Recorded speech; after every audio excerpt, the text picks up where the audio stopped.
Hello, everyone, and welcome again to the Emotional Intelligence and Career Transition sessions that myself, Denise Farquharson, Emotional Intelligence Coach, and my colleague, Dr. Tara Hines, Career Transition Coach, and Life Coach too, actually, who takes you through each week a review of actually how can you transition your career using emotional intelligence and the traits that you have currently or the ones that you can develop. Today we are going to be covering an interesting topic about job jujitsu, and I've been practicing saying that actually. Reason being, I've never done jujitsu ever in my life. However, I know it is about gentle, but it's a martial art that's about gentle combat that actually is very specific to overcome and deal with how you are being seemingly attacked. Mm. Now, don't get me wrong.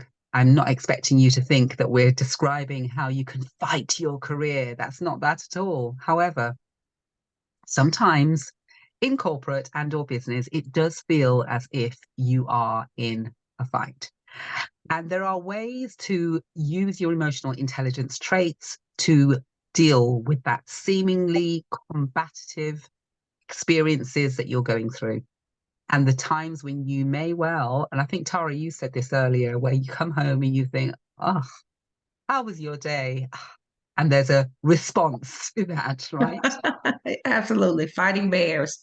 Fighting there. And you're going to tell us a little bit more about that in a moment. But what I mentioned earlier was that actually there are three emotional intelligence traits that are going to be really, really helpful for you as a listener today to this little short description of how to handle it using self-reliance, adaptability, and optimism. Those three are going to be absolutely crucial. So if you're feeling like that right now, that your career is somewhat going through many moves, or feeling punched, or feeling as if you've been beaten down by a new somebody else, a new person taking a promotion, or a different person taking a secondment, or a reorganization, or a reshuffle of some shape or form, then don't be too alarmed. This is to help you with some practical tips and strategies of how to get through that.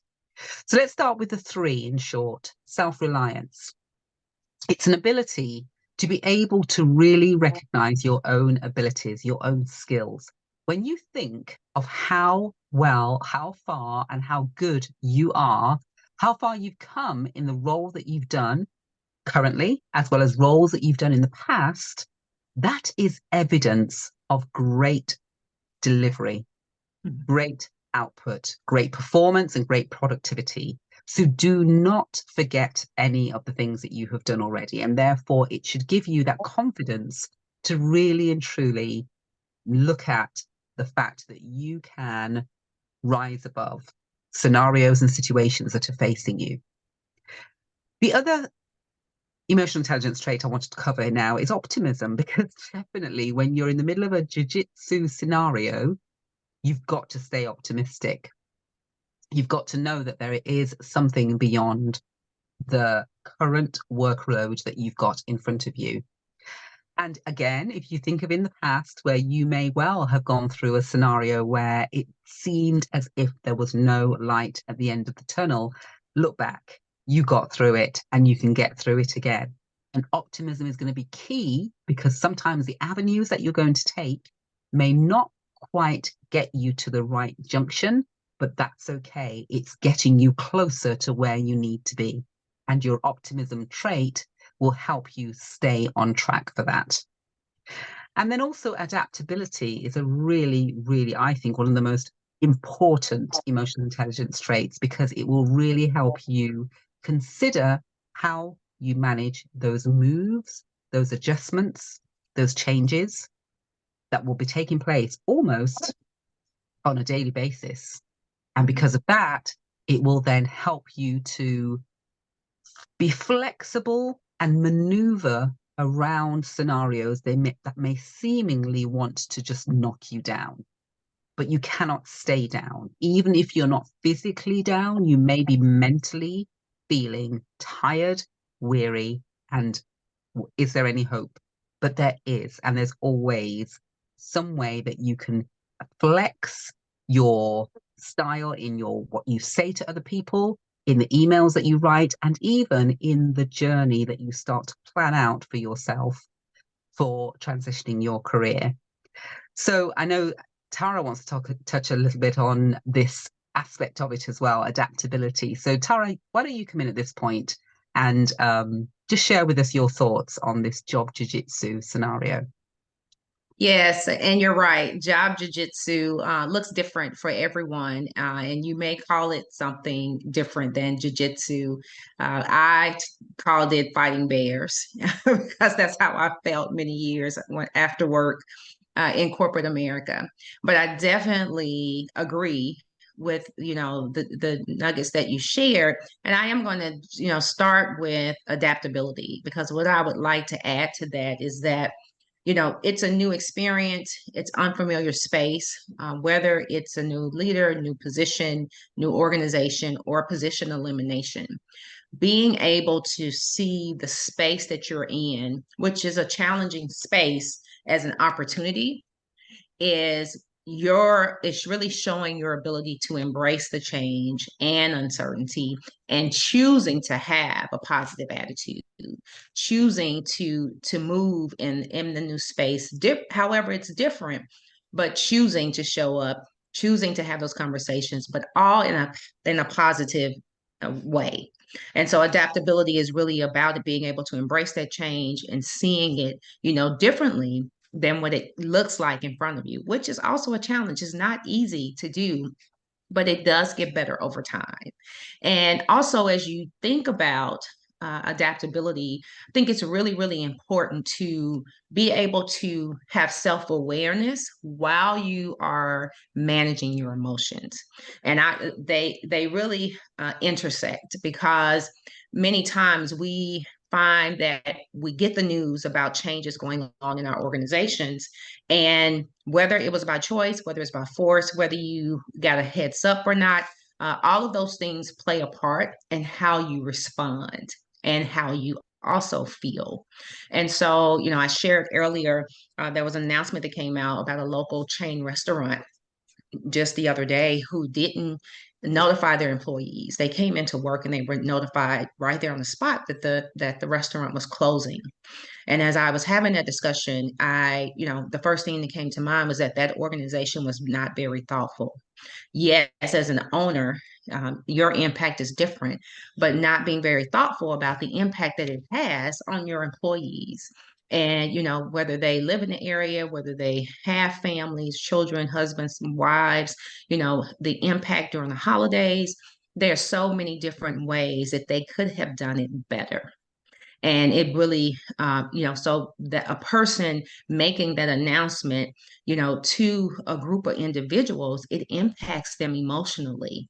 And so many times when you are getting the news, you start to apply for jobs, you start to update your LinkedIn, you want to revamp your resume, you want to start with this networking, whether it's in person, on the phone, and the days and the weeks and the months may go by and you're doing the same thing all day. And it gets really, really overwhelming. It can be frustrating. It can cause more stress than it's really intended to do.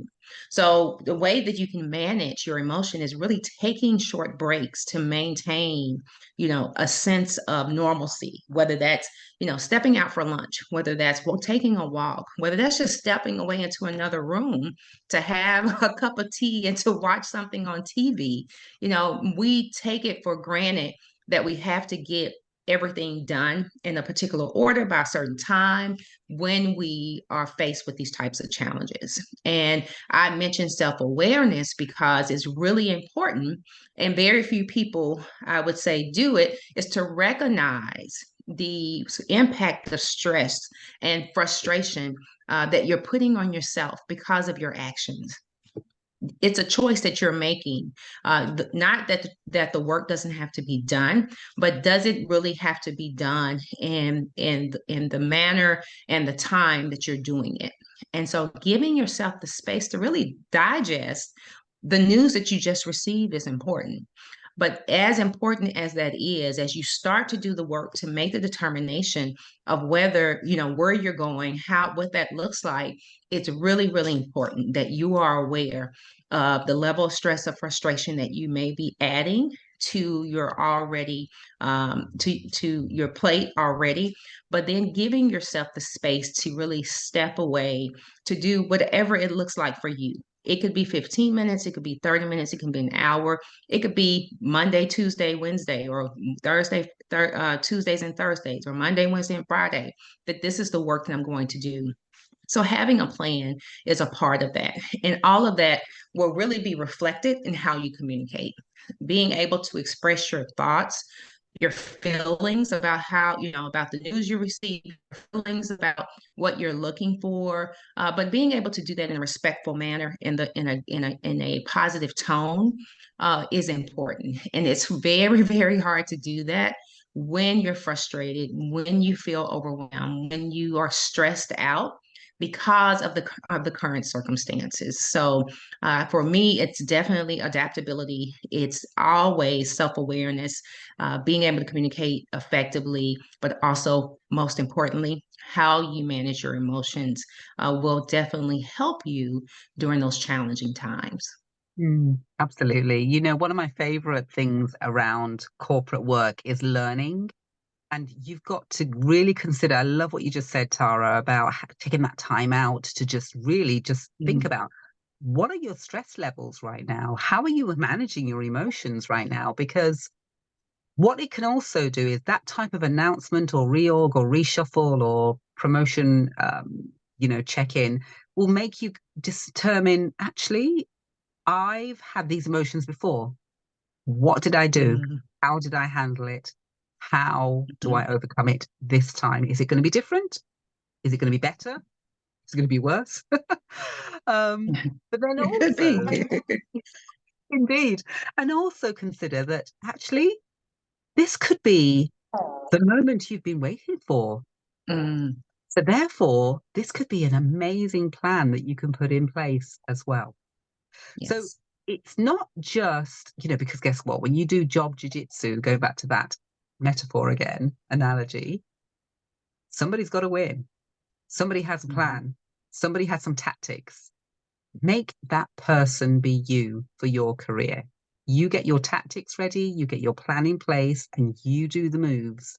Because without that happening, then you may find that your plan is being planned for you by Mhm. others.